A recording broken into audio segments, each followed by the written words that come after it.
नमस्कार दर्शक बंधु, आज हूँ डिसेम्बर मास 30 तारीख मंगलवार। आज दिन जाकर टॉप 20 गुरुत्वपूर्ण खबर उपर आसतु नजर पकाइबा। वीडियो को शेष पर्यंत देखंतु। मात्र किछि समय मध्य जानिपारे आज दिन संपूर्ण खबर। ता पूर्व चैनल रे नुआ थिले चैनल को सब्सक्राइब करी रखंतु। एमिति प्रतिदिन लाटेस्ट न्यूज सर्वप्रथम देखिबा पाई। तेबे आसंतु संपूर्ण खबर उपरे नजर पकाइबा। आजिर प्रथम खबर बढ़िला कलाकार भत्ता घोषणा कले मुख्यमंत्री। सेपटे राज्यर पारंपरिक कलाकार खुशीर खबर। 2025 शेष हो 2026 आरंभ समय मुख्यमंत्री श्री मोहन चरण माझी कलाकार भत्ता वृद्धि करिसेंती। एहाको केन्दुझर पार्कलैंड आयोजित 48तम राज्यस्तरीय पाला सम्मेलन रे घोषणा करा जायछि। तेबे नूतन निष्पत्ति अनुसार 40 रु 80 वर्ष वयस्क कलाकार मासिक भत्ता 2000 टंका रु 3000 टंका को वृद्धि पाइछि।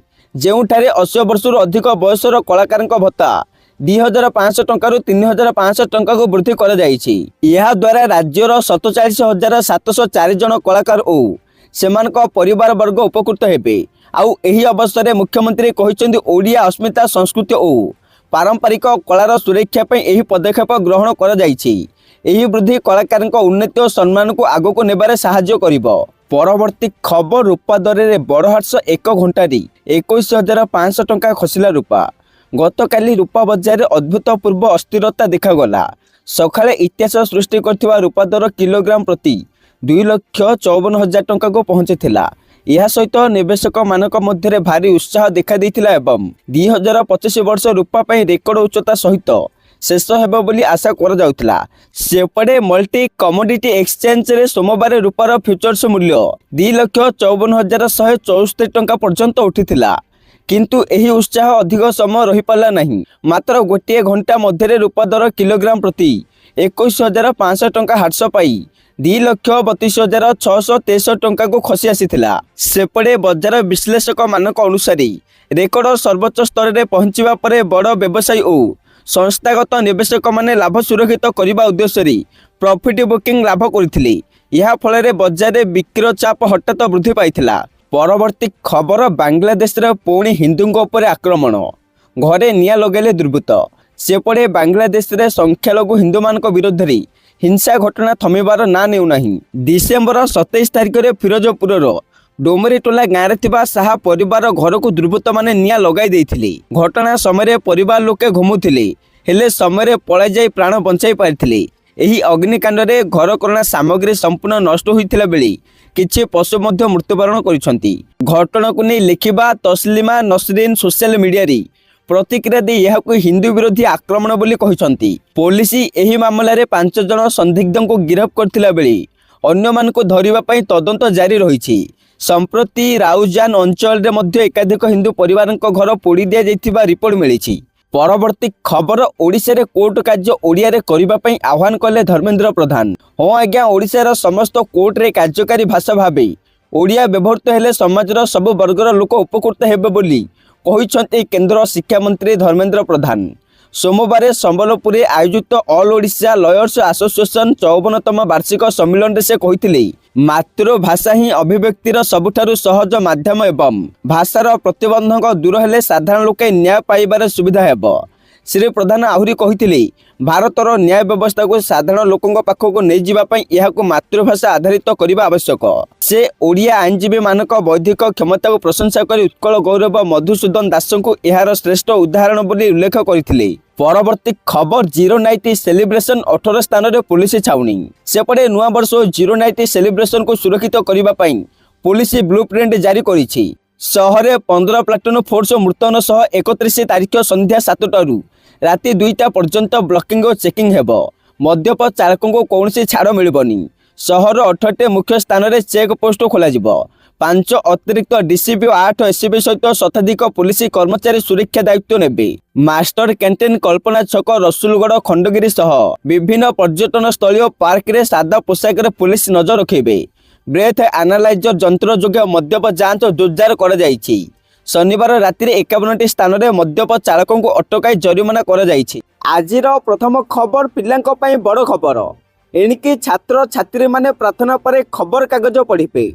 खबर कागज पढ़ा को अनिर्वार्य करिसेंती राज्य सरकार। उत्तर प्रदेश सरकार राज्यर समस्त स्कूल पाई एक नूतन नियम लागू करिसेंती, जहा द्वारा समस्त पिला प्रार्थना पर 10 मिनट पाई खबर कागज पढ़ा बाध्यतामूलक। एही नियम समस्त सरकारी एवं बेसरकारी स्कूल पाई बाध्यतामूलक कर जाइछि। सेपटे सरकार को लक्ष्य होचे पिलामानकर शिक्षार उन्नति आनिबा, पाठ पढ़ा अभ्यास एवं साधारण ज्ञान को प्रोत्साहित करिबा। कारण आजिकाली पिलामाने मोबाइल स्क्रीन किंबा टीवी स्क्रीन प्रति अधिक व्यस्त होउछंती। तेणु जोगी सरकार पिलामानक स्क्रीन समय ह्रास करिबा एवं खबर कागज पढ़िबा प्रति आग्रह वृद्धि करिबा पई एही निष्पत्ति नेइछंती। स्कूल गुड़िक पिलामानको हिंदी एवं इंग्राजी उभय खबर कागज जोगाइबे। परवर्ती खबर 1 जनवरी 2026 रु आपनक पान कार्ड बंद होइजिबो। कारण सरकार आधार कार्ड ओ पान कार्ड लिंक को नहीं गुरुत्वपूर्ण निष्पत्ति नहीं। जदि नागरिक माने निज पान को आधार सहित लिंक करिनथांती तेबे तांकर आधार निष्क्रिय होइजिबो एवं आर्थिक कारोबार रे विविध समस्या सम्मुखीन हेबे, जेपरिक tax filing, bank transaction, loan ओ बीमा संपर्कित कारोबार।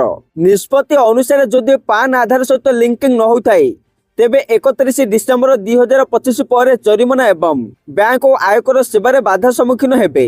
आधार कार्ड अक्टोबर 1 2024 पूर्व जारी होइतिले एही तारीख मध्य लिंकिंग संपूर्ण करने आवश्यक। एथिपई आपण पान और आधार लिंकिंग प्रक्रिया ऑनलाइन रे उपलब्ध।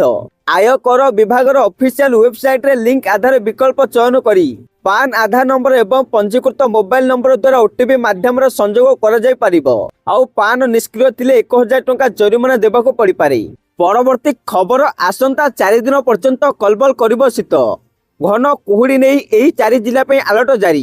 खास करी सुंदरगढ़, ढेंकानाल, नयागढ़, कंधमाल और कोरापुट जिले में घन कुहुड़ी देखा देवार संभावना रही। यह पाणीपाग केन्द्र ही समस्त जिला को येलो वार्निंग देइछि। गत 24 घंटा भितर ढेंकानाल, फुलबाणी एवं राउरकेला घन कुहुड़ी जनजीवन प्रभावित होइथिला। आगामी 5 दिन ही परिस्थिति चलिबो बोली आंचलिक पाणीपाग केन्द्र पूर्वानुमान करिछि। उपकूल एवं दक्षिण ओडिशा सह आभ्यंतरीण अंचल में शीत प्रभाव पड़िबो।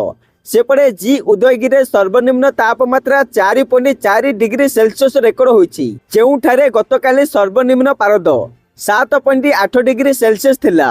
अन्य अंचल तापमात्रा 3.4 डिग्री सेल्सियस रु 9.5 डिग्री सेल्सियस पर्यंत ह्रास पाइछि। सेहीपरि पाणीपाग विशेषज्ञ सुरेंद्रनाथ पशुपालक कहिसंती आसंता 4 दिन पर्यंत सर्वनिम्न तापमात्रा कमिबो एवं 31 तारीख रु परिस्थिति रे परिवर्तन आसिबो।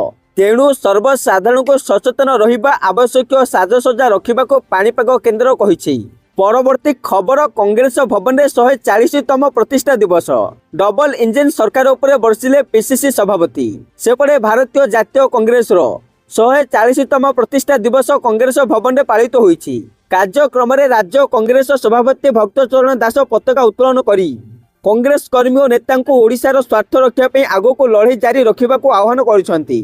आउ एहा परे भक्तचरण दास बीजेपी सरकार और केंद्र सरकार उपरे आपेक्ष करी कहिसेंती जे डबल इंजिन सरकार ओडिशार स्थिति खराब होइछि। नारी निर्यातना बढ़ुछि। महानदी जल विवाद रे ओडिशा स्वार्थ विरोध रे कार्य हेउछि एवं धान संग्रह प्रक्रिया असफल होइछि। सेमाने कहिसेंती बीजेपी एवं केंद्र सरकार गणतंत्र शासन और धर्मनिरपेक्षता को कुठारघात करुछंती एवं सीबीआई और ईडी परि संस्था मान को नियंत्रण करी भयर परिवेश सृष्टि करुछंती। तेणु कांग्रेस नेता राहुल गांधी नेतृत्व रे एही नीति और स्थिति को विरोध करी आगो को लड़ाई जारी रखेबे। विधायक दल नेता रामचंद्र काडाम, सुर राउतराय, श्रीकांत जेना, मीनाक्षी बाहिनीपति, पंचानन कानूनगो प्रमुख वरिष्ठ कांग्रेस नेता माने प्रतिष्ठा दिवस रे शामिल होइथिले। परवर्ती खबर देशर कोटी कोटी चाषी पई खुशी खबर। कारण प्रधानमंत्री किसान सम्मान निधि पीएम किसान योजना रे वार्षिक 6000 टंका सहायता बढ़ाई 9000 किंबा 10000 टंका करने को चर्चा जोर धरी। चाषी माने 22तम किस्त अपेक्षा करथिला बेले समस्त नजर 1 फेब्रुआरी 2026 रे पेश हेबाकु थिबा केंद्रीय बजट उपरे। अर्थमंत्री निर्मला सीतारमण एही बजेट रे कृषि क्षेत्र को बड़ उपहार दे पारंती बोली विशेषज्ञ माने आशा करुछंती। कारण मुद्रास्फीति और कृषि खर्च बढ़ुथिबारु दीर्घ दिनरु दाबी होउछि। सेही परि गत वर्ष गुडी करे योजनार बजेट बढ़ा जाइछि 60,000 रु 63,500 कोटी टंका होइछि। परवर्ती खबर पीएफ अकाउंट धारीଙ୍କ ପାଇଁ खुशी खबर। कारण एनिके टंका उठाण हेबो आहुरी सहज।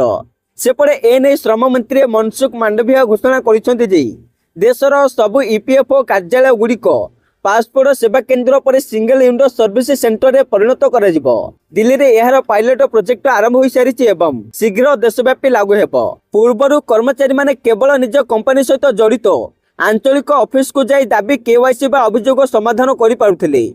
एबे जे कोनसी निकटस्थ ईपीएफओ ऑफिस रे ए सब काम सहजरे होई पारिबो। आउ डिजिटल प्रक्रिया रे असुविधा हेउथिबा लोकंक पई नुआ ईपीएफओ सुविधा प्रदानकारी नियुक्त हेबे, जे कि दाबी प्रक्रिया रे सीधासलख साहाय्य करिवे एवं दलालंक निर्भरशीलता कमाइबे। निष्क्रिय अकाउंट रे वर्ष वर्ष धरी फसी रहिथिबा टंका पई मिशन मोड रे केवाईसी जांच कराजिबो एवं डिजिटल प्लेटफॉर्म रे तुरंत सेटलमेंट हेबो। विदेशरू फेरी आसिला पर भी पीएफ जमा सहजरे उठाई पारिबे। एही घोषणा गुजरात रे नुआ भविष्य निधि भवन उद्घाटन अवसर रे होईछि। परवर्ती खबर नुआ वर्ष रे नुआ रूप रे बीजेडी नवीन घोषणा कले युव छात्र टीम। सेपटे दलर सुप्रीमो नवीन पट्टनायक विजु जनता दल ओ विजु छात्र जनता दलर राज्यस्तरीय कमिटी घोषणा करिसंती। यह दल को युव छात्रंग मध्य आहुरी मजबूत करिबार एक बड़ पदक्षेप बोली दलीय सूत्रରୁ जणा पड़िछि। विजु युव जनता दल रे 4 जण कार्यकारी सभापति नियुक्त होइछंती। बालेश्वर शुभेन्दु मंगराज, बलांगीर राजेंद्र होता, गंजाम प्रशांत पंडा एवं भुवनेश्वर अमीर अहमद। यह सहित 2 महासचिव, 15 वरिष्ठ उपसभापति, 53 उपसभापति और 85 जन साधारण सचिव रहिछंती। एथि सहित विजु छात्र जनता दल रे 5 जन कार्यकारी सभापति रहिछंती। भुवनेश्वर मिको प्रधान, रायगढ़ विष्णु प्रसाद पंडा, कटकर चिन्मय दास, राउरकेलार अलरखा खान ओ बीपीओटी भुवनेश्वर प्रदोष परिडा। यह सहित 2 जेनेराल सेक्रेटरी, 15 वरिष्ठ उपसभापति ओ 34 उपसभापति रहिछंती। जिला कमिटी रे 145 सदस्य सामिल होइछंती। हेले निकटरे दलर 29तम प्रतिष्ठा दिवस रे नवीन पट्टनायक स्पष्ट करिछंती जे बीजेडी अछि ओ रहिबो।